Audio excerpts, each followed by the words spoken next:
बहुत ध्यान से सुनिएगा। तो तानसेन ने एक सरोवर था पास में, उसमें उंगली बोर करके बाहर निकाली तो एक बिंदु गिरी।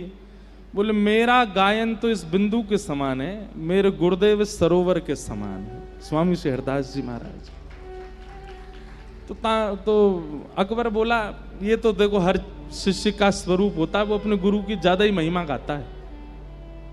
तानसेन बोले मैं झूठी महिमा नहीं गा रहा हूं, मैं वास्तविकता कह रहा हूं, हमारे गुरुदेव सामान्य नहीं है। अकबर बोला तो मैं तो तब मानूं जब मैं खुद सुनूं। तानसेन बोले ऐसे तो बिल्कुल मत चले जाना, वो कभी नहीं सुनाएंगे, क्योंकि वो संसार को थोड़ी सुनाते हैं।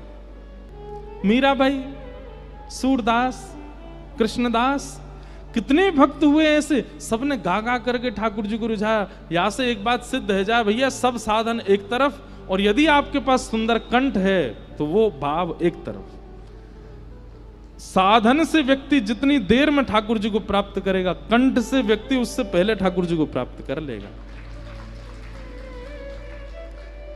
अरे ये सब महापुरुष सामने बैठे हैं, ये लोग जब अपने भाव निमग्न होकर के संकीर्तन में जाते हैं ना, प्रवेश करते हैं, तो साक्षात प्रिया प्रियतम विहार करते दिखने लगते हैं सामने। गायन बहुत प्रिय लगता है ठाकुर जी को। तो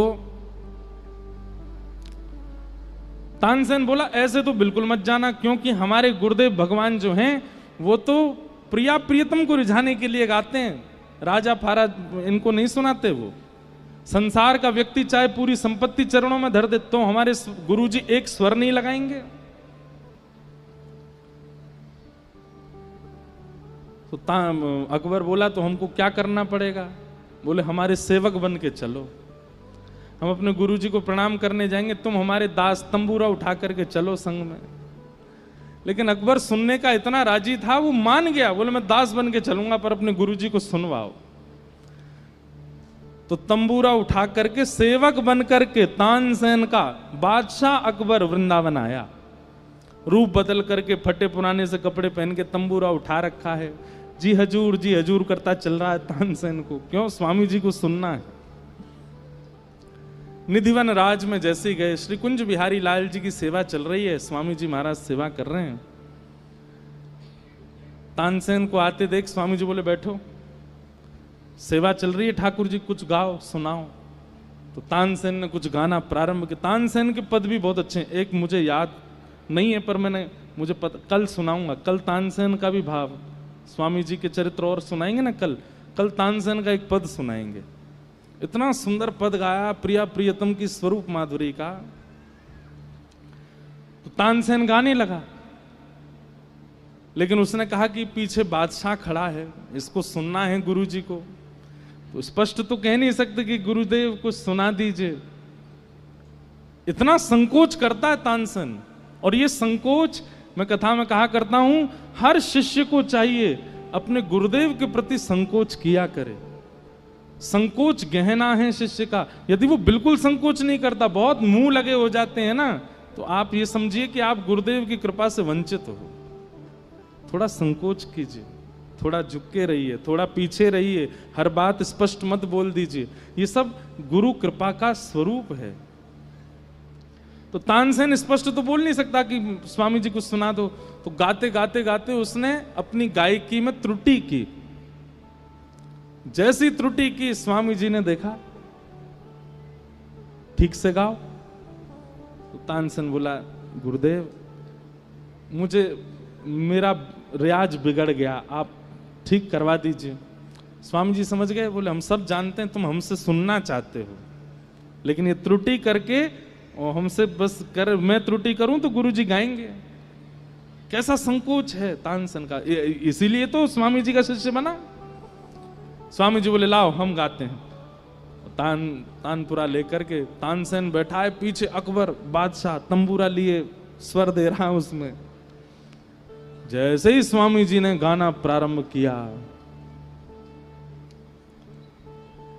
वृक्ष वल्लरियां मानो जैसे चैतन्य होकर के झूमने लगे।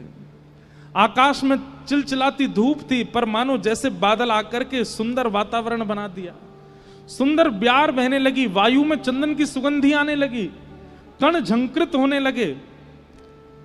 जहां जहां तक दृष्टि जा रही है वन में मानो जैसे हिंसक जीव बाहर निकल करके कान ऊपर करके सब सुन रहे हैं। और ये सब तो था ही, वहां बैठे हर व्यक्ति के नेत्र बंद हो गए, सबके चित्त में कुंज बिहारी लाल प्रकट हो गए। ऐसा स्वर, केवल स्वर लगाया था। तानसेन पहले ही बोल के आया था अकबर को, बोले कुछ भी करना वाह वाह मत कर देना, तुम स्वर सुनते ही वाह वाह करते हो। अच्छा जैसे ही सुन लेते हो तुम्हारे मुंह से निकल आती वाह वाह वाह। गुरुजी के सामने कर दिया, तंबूरा से ही मारेंगे तुमको। अकबर बोला नहीं बोलूंगा, लेकिन स्वामी जी का स्वर सुनते ही वो तो मंत्रमुग्ध, वो भूल गया कि मैं सेवक बन के आया हूं। वाह वाह। तानसेन बोले दाढ़ी को पिटेगा अभी बादशाह। इतने में स्वामी जी बोले कौन बोला वाह? हुजूर हुजूर हुजूर। ये कौन है?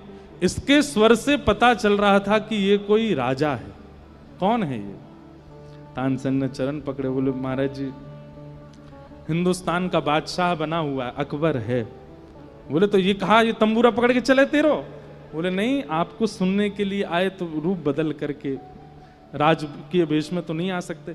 स्वामी जी को क्रोध तो आया, लेकिन इस बात से रीझ गए कि चलो कुछ भी हो, आचार्यों के सन्मुख आया, वृंदावन आया, राजकीय रूप में नहीं आया, सेवक बन करके आया। अकबर ने कहा मुझे कुछ सेवा दे दो। बोले जा केसी घाट को एक कोनो टूट को बनवा दे भाई। अकबर बोला ये भी कोई बात है, हिंदुस्तान के बादशाह से आप कह रहे हो कोना बनवा दूं मैं? अरे आप ये कहते घाट बनवा दे, वृंदावन बनवा दे, आप कह रहे हो कोना बनवा दे। बोले पहले कोनो बनवा दे फिर वृंदावन की बात करियो, जा। अकबर गया महाराज कोना देखने, तो एक सिड्डी का इतना सा कोना टूटा पड़ा। बोले इसके लिए स्वामी जी ने आज्ञा की इसको बनवा दो। तानसेन से बोला अकबर मुझे ऐसा लग रहा है जैसे मेरी तौहीन हो रही है। अरे ये कोई बनवा, ये बनवाऊंगा मैं? बोले पहले इसको तो बनवा दो, स्वामी जी की आज्ञा। कहते हैं आधी से ज्यादा संपत्ति लग गई, लेकिन वृंदावन का टूटा ही वो एक कोना नहीं बन पा रहा अकबर। अंत में जाकर के स्वामी जी के सामने नतमस्तक हो गया। बोले क्षमा कर दो भगवान, मुझसे गलती हो गई, मैं कोना भी नहीं बनवा सकता वृंदावन का।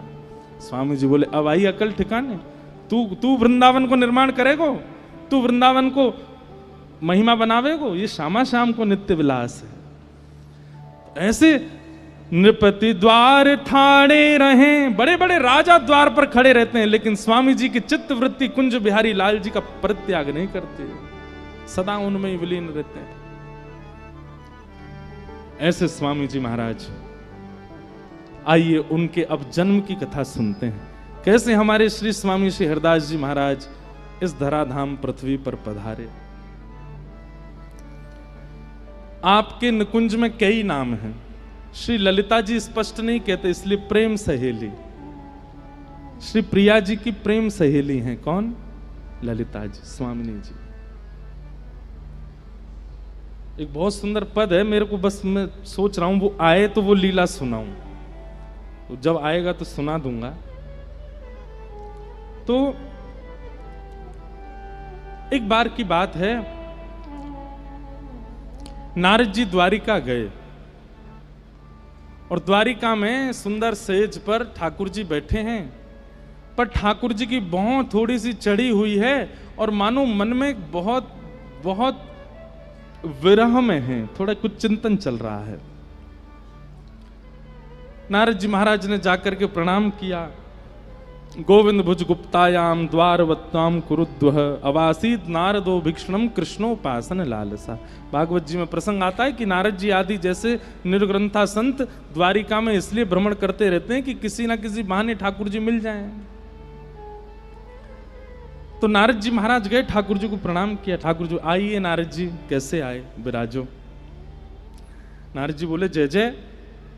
आज आपकी मुखाकृति और नेत्रों से ऐसा लगता है कि कुछ गहरे चिंतन में हो आप। नहीं हमें बताओ ना क्या सोच रहे हैं, आपके चित्त में क्या चल रहा है, थोड़ा हमको भी तो अनुभव कराओ। ठाकुर जी बोले इधर आओ बैठो। जैसे नारद जी समीप गए, ठाकुर जी ने स्पर्श किया, तुरंत नारद जी के नेत्र बंद हुए और क्या दिखा? श्री वृंदावन।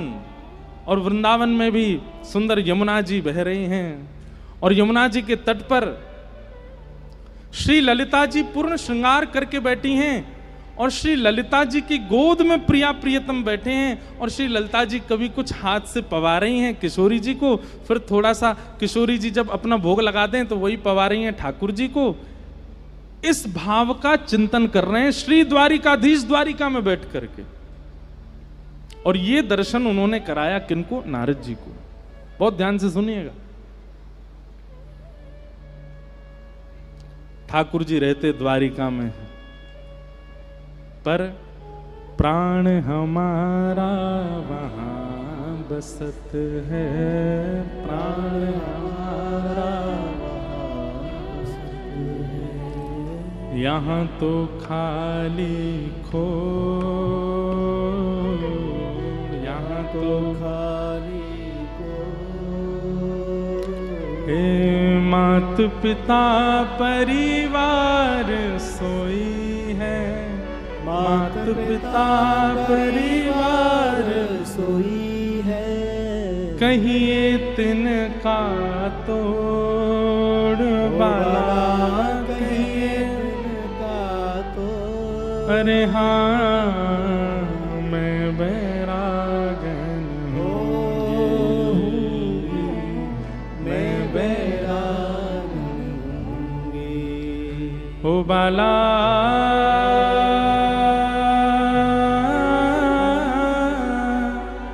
मैं बैरागन हूँगी,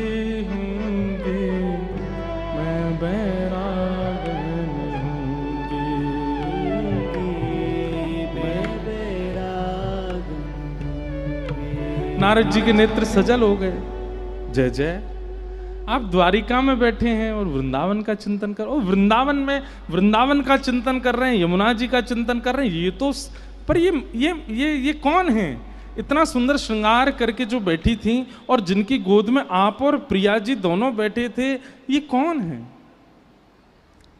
ठाकुर जी कहते हैं ये प्रेम सहेली श्री ललिता जी। आज नारद जी बैठ गए आसन लगा करके ठाकुर जी के आगे, बोले जय जय, मुझे आज आपसे विनती है, ये क्या रस है, ये अष्ट सखियों का रहस्य क्या है, और ये निकुंज क्या है, ये निवृत्त निकुंज क्या है? आप उस निकुंज में, उस निकुंज के रस में क्यों डूबे रहते हैं? और ये दुनिया भर के, चाहे महादेव के पास चले जाओ, ये सब निकुंज की उपासना क्यों करते हैं? ये निकुंज है क्या? मुझे इसके बारे में बताओ।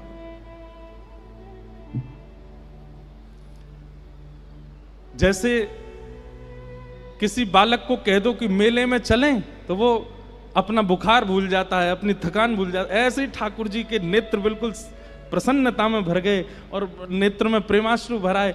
मेरा नारद, तुझे निकुंज रस जानना है, प्रेम रस जानना है? बोले हाँ, चल मेरा हाथ पकड़, चल तुझे दिखा के लाता हूं।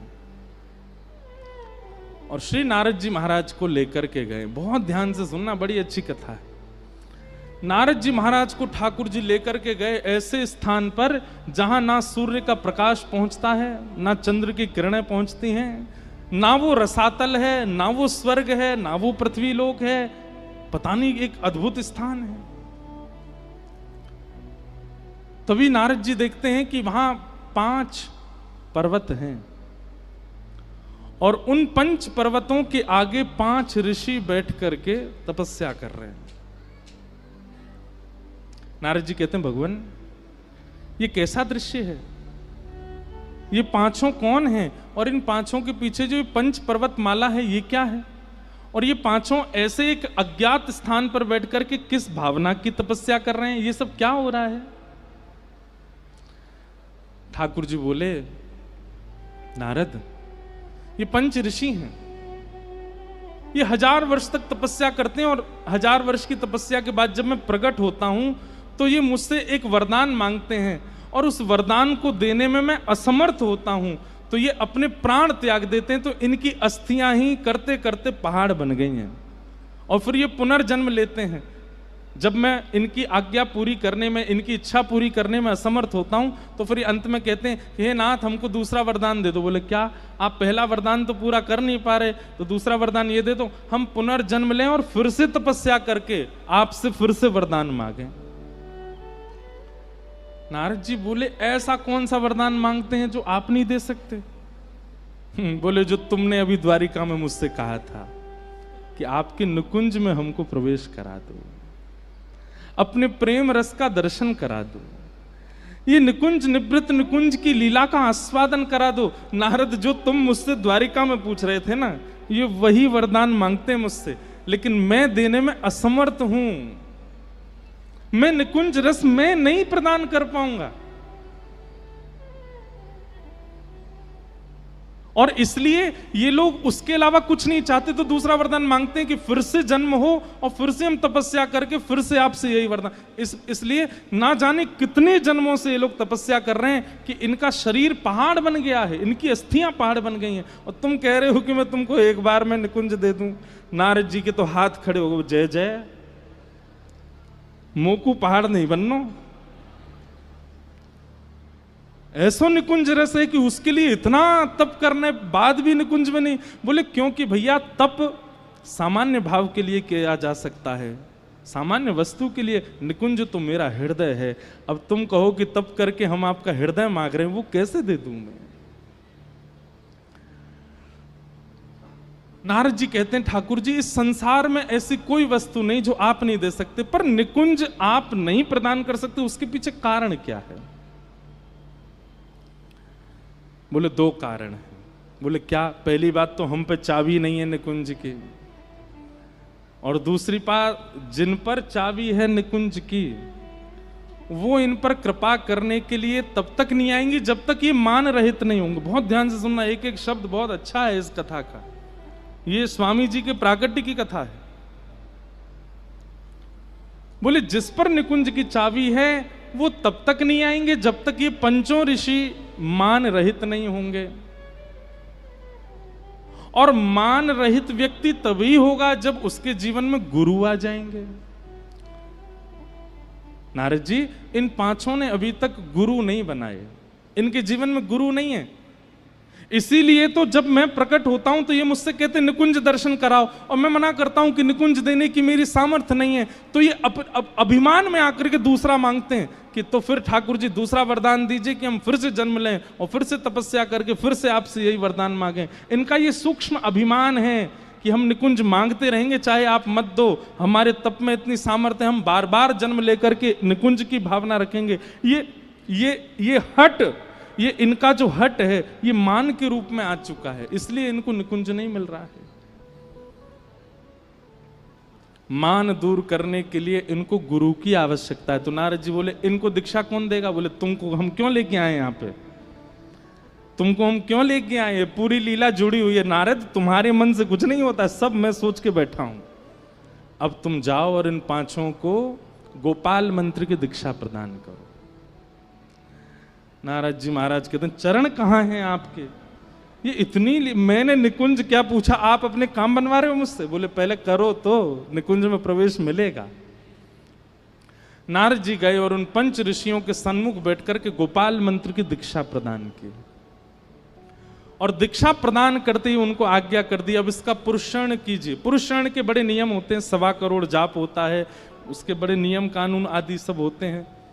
गोपाल मंत्र का उन पंच ऋषियों ने जब पुरुषण करना प्रारंभ किया तो उनके चित्त से मान नष्ट हो गया, अभिमान नष्ट हो गया, और जैसे ही मान नष्ट हुआ तब उन पांचों के पुरुषण के प्रभाव से पुरुषण पूर्ण होते ही एक सूर्य के समान एक कांति सामने से दिखने लगी, और कांति देखते ही देखते थोड़ी ओझल हुई और उस कांति में से श्री ललिता जी प्रकट हो गई। और ललिता जी जैसे ही प्रकट हुई, श्री जी नहीं आई हैं, ठाकुर जी नहीं आए हैं, निकुंज की कामना किए तो सखी आई है, सहचरी आई है। ललिता जी जैसे ही आई तो इन पांचों ऋषियों के चित्त में मन में भाव आया, अरे ये कितनी सुंदर है, मैं इनको अपनी लाली बना लूं। दूसरे के मन में आयो ये कितनी सुंदर है, मैं इनको अपनी सखी बना लूं। तीसरे के मन में आयो ये कितनी सुंदर है, मैं इनको अपना गुरु बना लूं। ऐसे 5 अलग अलग भाव पांचों ऋषियों के चित्त में श्री ललिता जी को देख करके प्रकट भय। श्री ललिता जी उनके मन के कुछ मांग ही नहीं पाई, कुछ बोल ही नहीं पाए, कुछ और आगे कहे ही नहीं पाए, केवल भावना प्रकट हुई कितनी सुंदर है, इनको हम अपनी लाली बना लें। पंच ऋषियों के चित्त में जो भावना प्रकट हुई, ललिता जी ने कहा तथास्तु, अब ये पूर्ण होगा। और तभी वे पंच ऋषि ही गंगाधर, गुरुजन, जपना, भगना, भीला और चित्रा जी के रूप में पृथ्वी पर प्रकट हुए, जिसमें गंगाधर जी जो हैं ये स्वामी श्री हरदास जी के पिताजी हैं, क्योंकि उनके चित्त में भाव आया कि ऐसी तो हमारी लाली हो। श्री गुरुजन जो हैं ये श्री स्वामिनी जी के मामा जी हुए। जपना, भगना, भीला ये सब सेवकगण हुए। चित्रा जी माता जी हुई स्वामी जी की। आज्ञा दे दी, बोले जाइए आपकी इच्छा पूरी होगी। और कलिकाल में श्री वृंदावन के मध्यस्थ विराजमान राजपुर गांव में गंगाधर जी और चित्रा मैया, ये दो माता पिता के रूप में पधारे। आपने आसुधीर जी जो स्वामी श्री हरदास जी के गुरु जी हैं, वे गिरिराज जी के स्वरूप हैं। श्री गोवर्धन नाथ जी के ही स्वरूप हैं श्री आसुधीर जी। आसुधीर जी से जाकर के प्रार्थना करी तो आसुधीर जी ने दिव्य अपने भाव से देख लिया और आज्ञा कर दी। बोले आप पांच सामान्य रूप से नहीं आए, आपने इच्छा प्रकट की है यहाँ आने की, इसलिए आप आए हो। और अब चिंता मत करो, साक्षात निकुंज नायिका श्री ललिता जी पधार रही हैं, अब तो बस प्रतीक्षा करो। आसुधीर गुरु जी ने आज्ञा दे दी और आज्ञा उनकी ऐसी पूर्ण भई कि महाराज, अच्छा एक और बात आती है कि जब चित्रा मैया स्वामी जी की माता जी, जब आपके गर्भ में श्री ललिता जी को आगमन भयो तो महादेव और पार्वती जी बोले भैया गुरु जी को प्राकट हेवे वारो है। स्वामी जी को अपनी निकुंज के गुरु जी मानते हैं श्री महादेव। क्यों? क्योंकि जब रास हुआ, महारास हुआ, तो महारास में महादेव आए, सबको पता है, लेकिन गोपियों ने अंदर प्रवेश नहीं करने दिया। बोले अंदर तो केवल गोपी जा सकती है। तब महादेव ने बाहर से प्रार्थना करी, ठाकुर जी कृपा करो, मैं भीतर कैसे आऊं?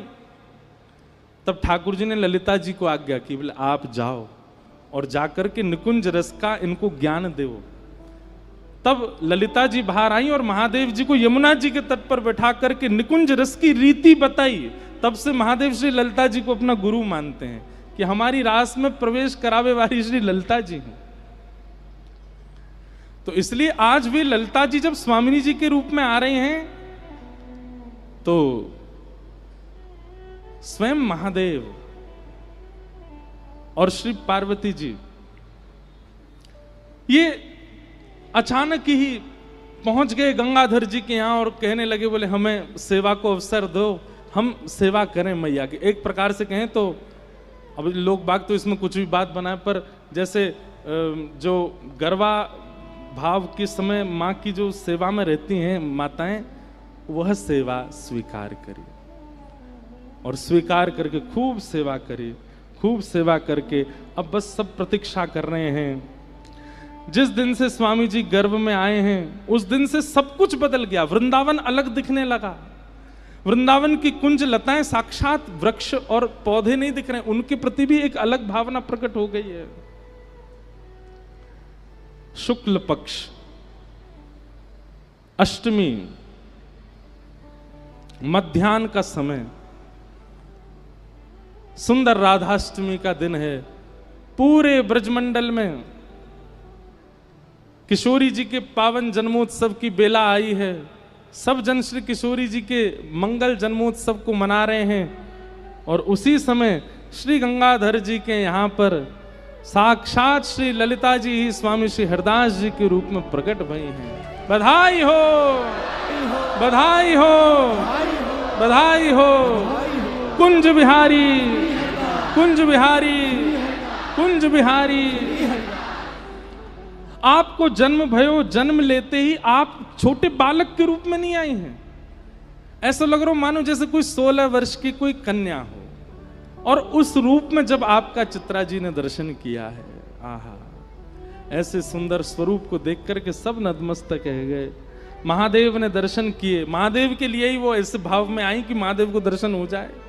महादेव ने दर्शन किए सब ने प्रणाम किया और कुछ क्षण के लिए अपने उस रूप में दिखा करके और फिर नन्हे से बालक हो गए। आहा, श्री गंगाधर जी ने बाहर आकर के सबको बधाई दी है और जाकर के श्री आसुधीर जी को आदि आदि सब रसिकन को जैसी पता चली है कि भैया गंगाधर जी के यहाँ पुत्र रत्न हुए हैं, आसुधीर जी वहीं दौड़ करके आए हैं और रास्ता में ही खूब बधाई लुटाते भय आ रहे हैं। आप फिर बाल रूप में ही है गए। आसुधीर आपके गुरुजी, आपने जाकर के आपको मंत्र सुनायो, कंठी पहना करके दीक्षा प्रदान कर दे और धीमे धीमे आपने युवा में आगे बढ़े तो आपको स्वरूप हो कि पीली धोती धारण करते, पीली धोती पहनते, नीलो पटका पहनते और बिल्कुल धीर गंभीर रहते। कोई जैसे चंचल स्वभाव के बालक हूं मैं, इतनी ज्यादा चंचलता नहीं, थोड़ी गंभीरता, या फिर ऐसा कहो कि बाह्य रूप से अपनी चंचलता प्रकट नहीं करते हैं पर चित्त में सदैव भाव में रहते हैं। ऐसे स्वामी श्री हरदास जी महाराज अपने निज भाव में रहते।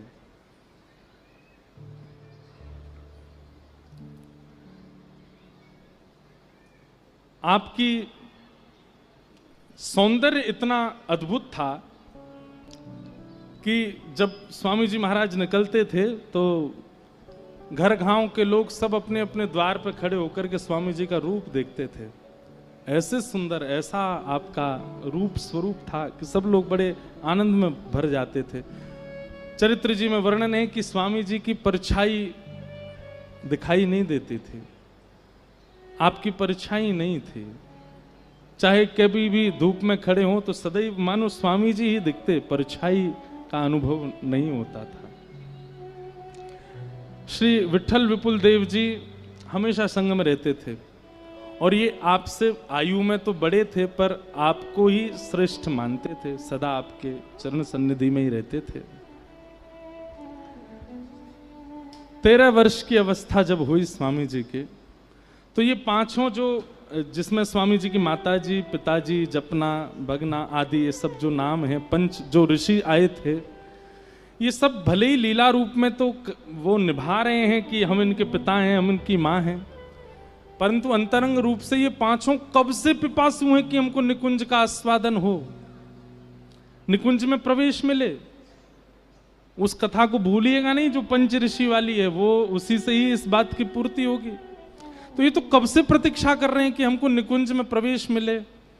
अब धीमे धीमे जब स्वामी जी महाराज 13 वर्ष के हो गए तो इनकी इच्छा कभी कभी उनको बालक स्वामी जी के रूप को देख करके होती है कि अब निकुंज कब, इतने वर्षों की प्रतीक्षा अब कब पूर्ण होगी। तब एक दिन आप पांचों को संग लेकर के और छठवें श्री विठल विपुल देव जी को संग लेकर के मानसरोवर गए। बंधु, हमारे वृंदावन में यमुनापल्ली पार जो मानसरोवर स्थान है ना, ये हमारे रसिकों का बड़ा पूजनीय स्थान रहा है। हमारी रसिक त्रयी तो वहीं विराजमान होकर के श्री प्रियालाल जी के निकुंज भाव का दर्शन किए हैं। श्री हरिराम व्यास जी के पुत्र को भी वहीं निकुंज के दर्शन हुए। स्वामी जी महाराज भी वहीं विराजमान रहते थे। हितरवंश महाप्रभु भी वहीं से निकुंज में प्रवेश किए। वृंदावन में पंच प्रणाम हमने बताए हैं पहले भी, जिसमें रज को प्रणाम, वृक्षों को प्रणाम, ब्रजवासियों को प्रणाम, यमुना जी को प्रणाम और गोपेश्वर महादेव को प्रणाम। लेकिन ऐसे जब रस में प्रविष्ट हो जाओ तो उसमें पंच रसिकों के प्रणाम अलग हैं और उनमें एक श्री मानसरोवर का प्रणाम है। जब रस पक्ष समझ में आने लग जाए तो एक बार मानसरोवर जाइएगा। और मानसरोवर में करना क्या है, केवल प्रियालाल जी का दर्शन करके और ध्यानस्थ होकर के बैठ जाओ, बस वो बैठने की भूमि है। वहां विराजमान होकर के मानसिक चिंतन करो, चिंतन को भाव रखो बस। तो मानसरोवर पर आप पांचों को लेकर के और साथ में छठवें श्री विठल विपुल देव जी को लेकर के गए और सबसे कही कि आप या सरोवर में स्नान करो। 6 ने वह सरोवर में स्नान कियो और स्नान करने के बाद में आपने युगल चूड़ामणि मंत्र प्रदान कियो 6 उनको, और आज्ञा दी कि आप या को अब आस्वादन करो। ये मंत्र प्रदान कियो, 32 लाख मंत्र जाप करो, ये आज्ञा करी स्वामी जी महाराज ने। और आप 6 ने वह मंत्र के 32 लाख जप किए। भाव रखो, देखो बंधुओं, नाम जप आप हम जैसे करते हैं वो भाव नहीं होता है। नाम जप चल रहा है, लेकिन मानसी में, बुद्धि में, चित्त में यदि चिंतन नहीं चल रहा है तो नाम जप का कोई प्रयोग नहीं है। आप जब अपने गुरु के द्वारा प्रदत्त मंत्र हो या जो भी उनके द्वारा प्रदत्त शिक्षा हो, जब तक उसका चिंतन भाव से नहीं करोगे, जब आप अपने गुरु मंत्र का जाप कर रहे हैं तो नित्य निकुंज चित्त में प्रकट होना चाहिए। महामंत्र का जाप कर रहे हैं, मान लीजिए, तो हरे कृष्ण, एक बार हरे कृष्ण कहें तो बाल रूप के श्री कृष्ण दिखाई दें। हरे कृष्ण दूसरी बार जब कहें तब आपके चित्त में त्रिभंग ललित श्याम सुंदर प्रकट हों। कृष्ण कृष्ण जब कहें तो बलभद्र जी के साथ में श्री ठाकुर जी खड़े हैं, ऐसा स्वरूप प्रकट हो। हरे हरे, उनकी जय हो, उनकी जय हो, उनके चरणों में आप प्रणाम कर रहे हो, उस भाव से उनका दर्शन हो। हरे राम राम राम हरे हरे, जितनी बार शब्द प्रकट हो, चित्त में कोई ना कोई झांकी प्रकट करते हुए नाम जप करेंगे, तब नाम जप का फल है। ऐसे तो कितने भी आप नाम जप कर लीजिए, कितने भी आप मंत्र जप कर लीजिए, उसके साधन की पूर्णता नहीं होगी जब तक मानसी में उसका भाव प्रकट ना हो। तो आपने 32 लाख मंत्र जाप करने की आज्ञा दी और कहा कि अब आप इस भाव को जपो। मान सरोवर में स्नान करके और आपने 32 लाख मंत्रों की जाप किए। शरद पूर्णिमा का दिन और 6 को ठाकुर जी के महारास का अनुभव हुआ। रास का अनुभव करा दिया सबको। रास में श्री बिहारी जी के और ठाकुर जी किशोरी जी के मधुर दर्शन करने के बाद स्वामी जी अब स्वयं को रोक नहीं पाए और श्री निधिवन राज में आसुधीर जी गुरुदेव के पास आकर के कहा कि अब हमें विरक्त वेश लेना, अब विरक्ति चाहिए। विरक्ति का एक अर्थ यह भी होता है कि सब कुछ अब ठाकुर जी को देना है, अब संसार के किसी संबंध प्रयोग भाव में रहना नहीं है। आपने गुरुदेव के पास आकर के विरक्ति ग्रहण की और श्री गुरुदेव ने आपको करुआ, कंठी, कौपीन और आड़बंद, ये 4 वस्तु प्रदान की, केवल 4 वस्तु। आज भी निधिवन में श्री करुआ जी के दर्शन होते हैं स्वामी जी के। तो करुआ, कौपीन, कंठी और आड़बंद, ये 4 वस्तु आपको प्रदान की और कहा कि अब बस निरंतर कुंज बिहारी, श्यामा कुंज बिहारी श्री हरदास, श्री कुंज बिहारी जी को लाड़ लड़ाते रहो, उनका दर्शन करते रहो।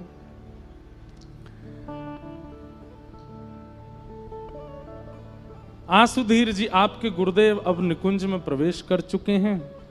स्वामी जी महाराज निधिवन राज में विराजते हैं, कुछ सेवक जन आपकी सेवा में रहते हैं और श्री विठल विपुल देव जी आपके संग ही रहते हैं। वो आपसे एक भाव के लिए भी दूर नहीं जाते। तभी एक दिन की ऐसी लीला होती है कि आप नित्य एक विशेष कुंज को प्रणाम करते थे, जाकर के नित्य वहां नतमस्तक करते, वहीं बैठ करके मानसी ध्यान करते, वहीं चिंतन करते, वहीं हंसते, वहीं खिलखिलाते, वहीं विराजमान रहते। एक दिन श्री विठल विपुल देव जी ने आपसे प्रणाम करते हुए निवेदन किया कि भगवान, ये विशेष कुंज में आप प्रणाम करते हैं, या विशेष कुंज को रहस्य क्या है?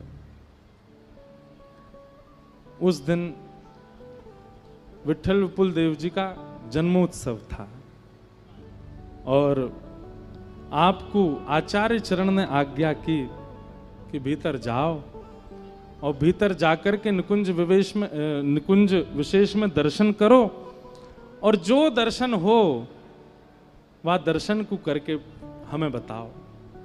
तब आपने वह निकुंज विशेष में जैसे प्रवेश कियो, प्रवेश करते ही आपको अनुभव भयो कि दिव्य सिंहासन पर श्री प्रियालाल जी विराजमान हैं।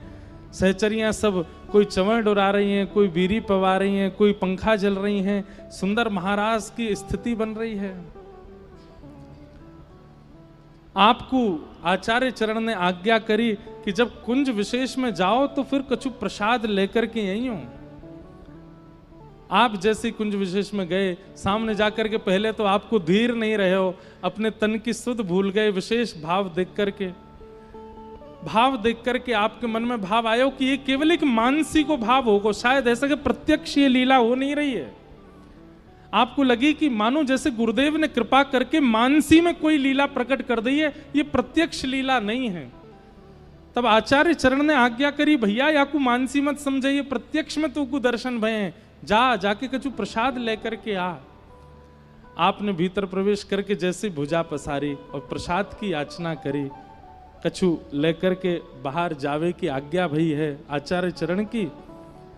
आपने जैसी भुजा पसारी, श्री प्रिया प्रियतम उनको देख करके मंद मंद मुस्कान लगे और मुस्कुराते भये श्री प्रियालाल जी दोनों एक दूसरे के समीप गए, एक दूसरे के कंठ में गलवैयां दईं और जैसे ही एक दूसरे के समीप आए, चैतन्य श्री प्रिया जी, चैतन्य श्री लाल जी एक दूसरे के श्री अंग में विलीन हो गए और श्री वृंदावन के निकुंज विलासी श्री कुंज बिहारी लाल प्रकट है गए हैं और प्रकट है ते श्री विठल विपुल बिहारी देव जी को प्राप्त भय। आपकी गोद में सखीन ने जाकर के ठाकुर जी पधरा दिए। आहा, बिहारी जी की वो छवि आपके भुजा में आई है। मैं तो भैया हमेशा कहूं कि श्री बिहारी जी को जो वाम अंग है वो साक्षात किशोरी जी हैं, साक्षात श्री जी हैं, और बिहारी जी को जो दाहिनो अंग है वो साक्षात ठाकुर जी हैं। ये अकेले लाल जी नहीं है, ये प्रिया सहित लाल जी हैं श्री बिहारी जी। और ये दोनों चैतन्य एक भये, दोनों मिल एक भये, कुंज बिहारी लाल प्रकट भये और प्रकट है करके श्री विठल देव जी आपको लेकर के वहां से बाहर आए। निकुंज से जैसे ही बाहर आए, पूरे निधिवन राज में जितने सेवक जन बैठे हैं सब देख करके बधाई हो, बधाई हो, बधाई हो, जय जयकार करने लगे। श्री स्वामी जी महाराज के नेत्र सजल है गए। आपने भुजा पसार करके कही लाओ अब गोद में पधराए दो, और आपने जाकर के स्वामी जी की गोद में श्री उनके प्राण प्रियतम श्री बिहारी जी को प्रदान किया हो। बोलो वृंदावन बिहारी लाल की, श्री कुंज बिहारी लाल, श्री कुंज बिहारी लाल प्रकट भये हैं। हमारे स्वामी जी महाराज सुंदर भाव गामे, सब स्वामी श्री हरदास जी महाराज सब नृत्य कर रहे हैं, सब सखी जन नृत्य कर रहे हैं, सब सेवक जन नृत्य कर रहे हैं।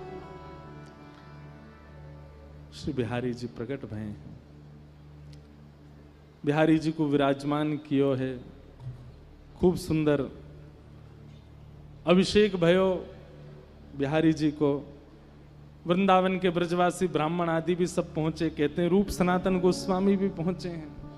जो जो रसिक जन वृंदावन में विराजमान थे सब आए हैं, श्री गोपाल भट्ट जी भी आए हैं, आदि आदि जो उस काल के सब महापुरुष थे सब आए हैं, और सब बिहारी जी की रूप छटा देख करके दूर से ही वारी वारी जा रहे हैं। आहा, भुवन चतुर्दश की सुंदरता निधिवन करत बिहार। 14 भुवनों की सुंदरता आज प्रकट हुई है श्री निधिवन राज में।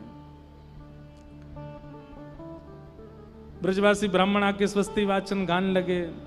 हमारे निधिवन के सब जो वहां के सेवक जन सब बोले हमारे जय जय तो पदंते रीझ हैं। तो महाराज सब ब्रजवासी को स्वामी जी ने फिर आज्ञा करी, बोले नहीं नहीं भैया ये ब्रजवासी हैं, ये ठाकुर जी को लाड़ लड़ावे, ठाकुर जी इनसे जैसे चाहे वैसे लाड़ लड़वावे, इनको करन दो। और स्वस्ति वाचन करके सबने बिहारी जी को अभिषेक किया। कैसी छवि रही होगी, कैसी छटा रही होगी उस समय की जब स्वामी जी के प्यारे श्री बिहारी जी प्रकट भये। दूर दूर से सब रसिक जन आए हैं। बिहारी जी की ऐसी ख्याति भई कि महाराज जहां जहां तक स्वर गए हैं, किसी वृंदावन में बिहारी जी प्रकट भये, सब आए हैं बिहारी जी को दर्शन करने के लिए। ऐसे महलन में श्री कुंज बिहारी लाल प्रकट भये हैं। अब स्वामी जी के जो अंतरंग भाव हैं, उनसे जो महलन में लीला भई है, वो सब तो हम लोग सुन ही रहे हैं। आगे रसिक जनों पर जो जो कृपा की है स्वामी जी ने और बिहारी जी ने कैसी कैसी लीलाएं की हैं, वो सब हम सुनेंगे ही। मेरे मन को भाव है, और कोई को हो नहीं हो, मेरे मन को भाव है। बात हमारी लिख लीजिएगा अगर नोट पेन हो तो। गुरु आज्ञा नहीं देते, गुरु सामर्थ्य देते हैं।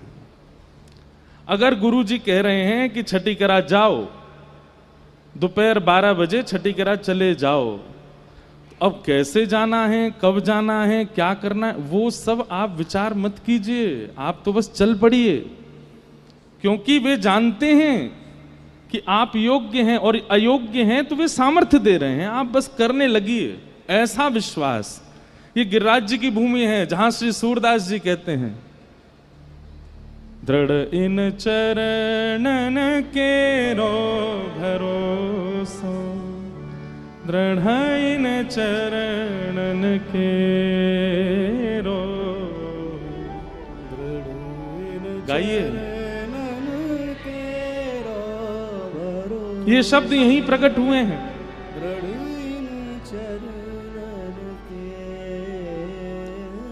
वो सूरदास जी जिनके पास में बाह्य नेत्र नहीं है, लेकिन फिर भी प्रिया प्रियतम की निकुंज लीला का, श्री ठाकुर जी की बाल लीला का ऐसा अद्भुत दर्शन सूरदास जी कर लेते हैं। अरे जो सामान्य संसार नहीं देख पा रहे हैं, उनको ठाकुर जी की लीला कैसे दिख जाती है? तब सूरदास जी कहते हैं, श्री वल्लभ नख चंद्र छटा बिन, श्री वल्लभ नख चंद्र छटा बिन, सब जग माही अंधेरो भरोसो, दृढ़ इन चरणन के रो, दृढ़ इन चरणन के रो भरोसो, दृढ़ इन चरणन। अरे इससे बड़ा प्रमाण और क्या लेके आए आपके पास? जहां नेत्रविहीन हैं उनको गुरु आश्रय से ठाकुर जी की लीला दिख रही है। सूरदास जी कहते हैं, हमारे गुरुदेव श्री वल्लभाचार्य जी महाराज के चरणों के प्रति जो हमारा अगाध प्रेम है और जो अनन्य निष्ठा है, अनन्य विश्वास है, उसी का प्रमाण है। उनकी कृपा से मुझे सब दिखता है। और अंत में सूरदास जी कहते हैं, इस कलिकाल में गुरु के प्रति अखंड विश्वास करने के अलावा आपके पास दूसरा कोई साधन नहीं है अपने आप को, अपनी गति को सुधारने का। साधन और नाहिया कली में, साधन और नाहिया कली में, जासो होत निवेरो भरोसो, दृढ़ इन चरण के। 2 लाख नाम जप करते हैं आप, लेकिन अपने गुरु के प्रति विश्वास डगमगाता है। आपका 2 लाख नाम जप 2 नाम के समान भी नहीं है। लेकिन आप केवल 1 माला ही कर पाते हैं, लेकिन अपने गुरुदेव के प्रति पूर्ण विश्वास है। उनकी आज्ञा के प्रति बिल्कुल ऐसा भाव आता है कि साक्षात ठाकुर जी बोल रहे हैं, तो आपकी 1 माला ही बहुत है। सूरदास जी से किसी ने कहा कि गुरुदेव कृपा से ही कलयुग में जीवन निवारण होगा, इसका कोई प्रमाण है? तो सूरदास जी कहते मोते बड़ो प्रमाण, सूर कहाँ कहे दुविध आंधरो, सूर कहाँ कहे दुविध आंधरो, बस मेरी गति कैसे भई, बिना मोल को चेरो भरोसो, दृढ़ इन चरणन के रो, दृढ़ इन चरणन के रो भरोसो, दृढ़ इन चरणन के। भैया हमारी बात को आप केवल एक प्रवचन मात्र सुनकर के मत ले जाया कीजिए। इस बात पर आप अटूट विश्वास कर लिए कि गुरु कृपा में बहुत बड़ी सामर्थ्य है।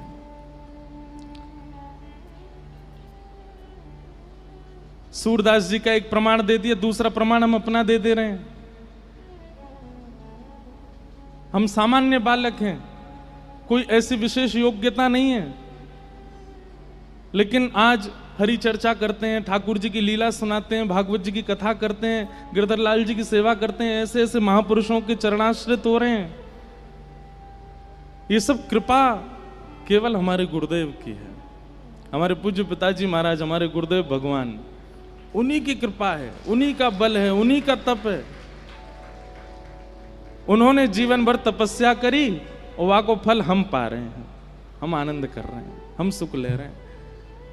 रात में डंडोती करवे जामे नस नस बोल जाए, अभी तक भी दर्द है रोज सब जगह, लेकिन ऐसे महापुरुष हमारे पूज्य गुरुदेव भगवान जब कृपा दृष्टि भर के देख लेते हैं, उसी से ही कल्याण हो जाता है। एक बार भैया विश्वास करके देख लो इस बात पर, क्योंकि हम इस बात पर इतना प्रकाश इसलिए डाल रहे हैं, कहीं ना कहीं गुरु निष्ठा में हम लोग निपुण नहीं हैं, इसीलिए हम लोगों को कहीं ना कहीं संशय होता है, भगवत प्राप्ति में विलंब हो रहा है, भगवत प्राप्ति में।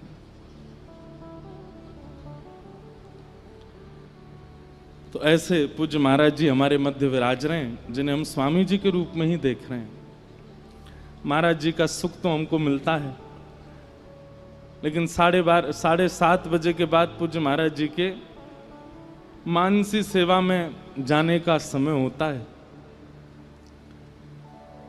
आज कथा विलंब से हुई है, महाराज जी थोड़ी देर विराज के जाएंगे, पर संभवतः अगर विश्राम विलंब तक हुआ तो फिर महाराज जी के पुनः दर्शन होंगे, फिर से महाराज जी पधारेंगे। अब ये देख लो कि भाई जिनको आप चरित्र भी सुनेंगे थोड़ी देर में, वो यहीं विराज रहे हैं, वहां यहीं बैठे हैं, यहीं विराज रहे हैं।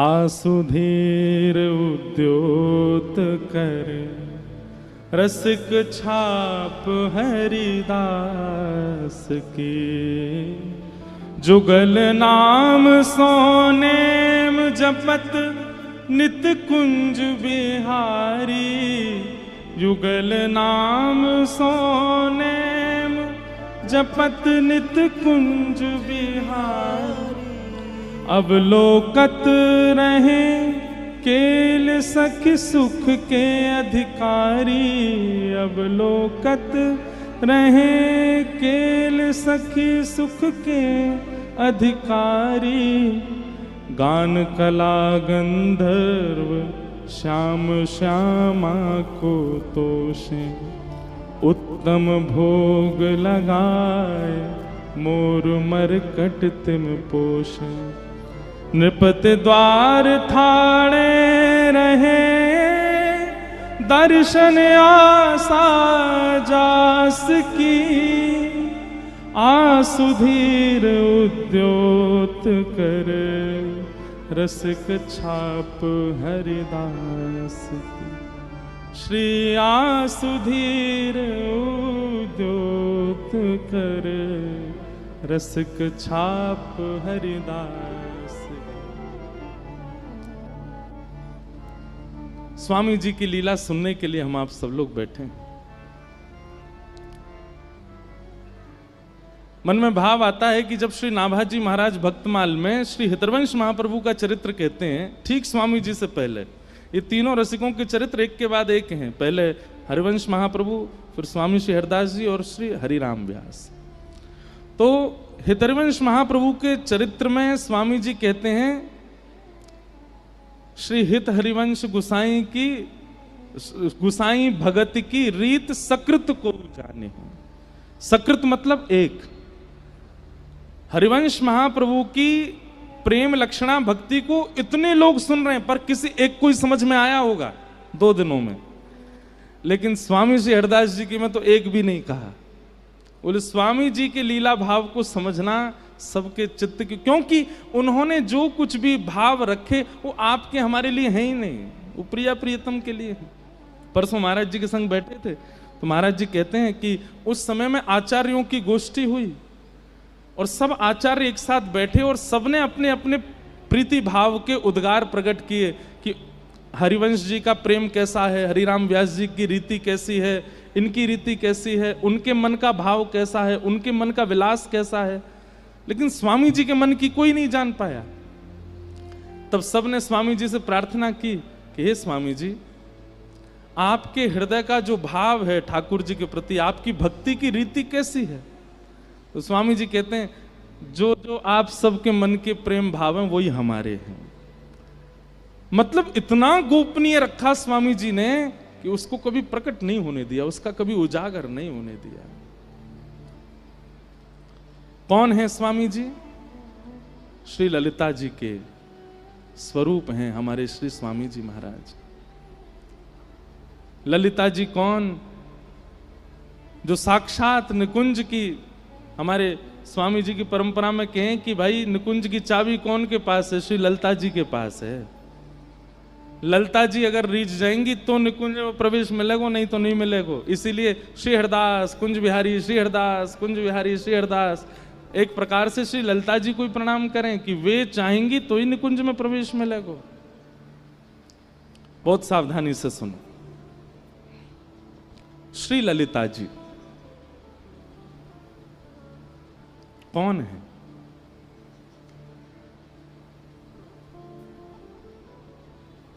ठाकुर जी के नित्य गोलोक धाम में एक बार ठाकुर जी किशोरी जी से बोले, हे श्यामाजू, आपको आज मैं श्रृंगार करूं? तो किशोरी जी बोली, या से बड़े सुख का है सके हमारे का, आप करो श्रृंगार।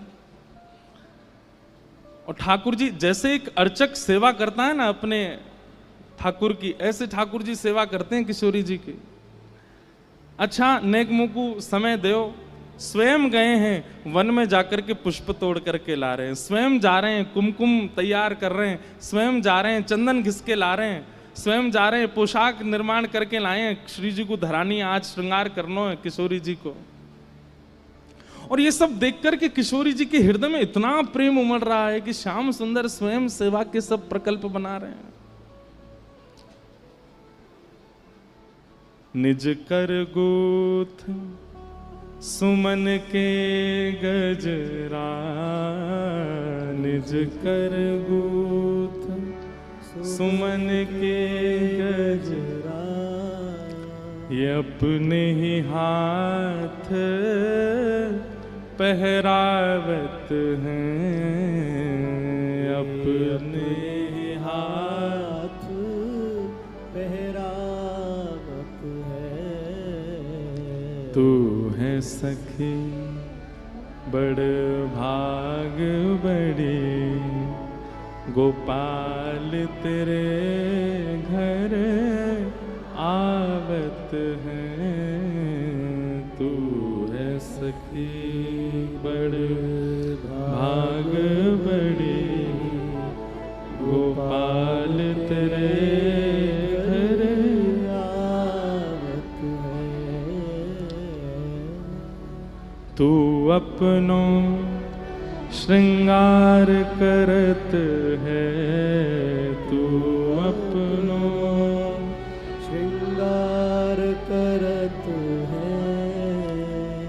ये दर्पण हाथ दिखावत है, दर्पण हाथ दिखावत है।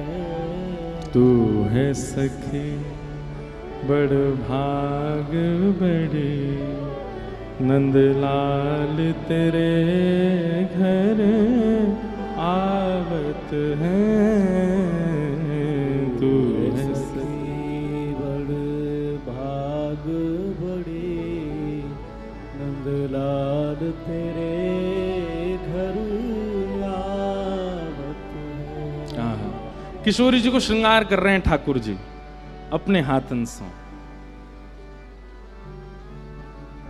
प्रिया को श्रृंगार बनावत लाल, प्रिया को श्रृंगार बनावत लाल। कोमल कर कुसुमन कच गूथत, कोमल कर कुसुमन कच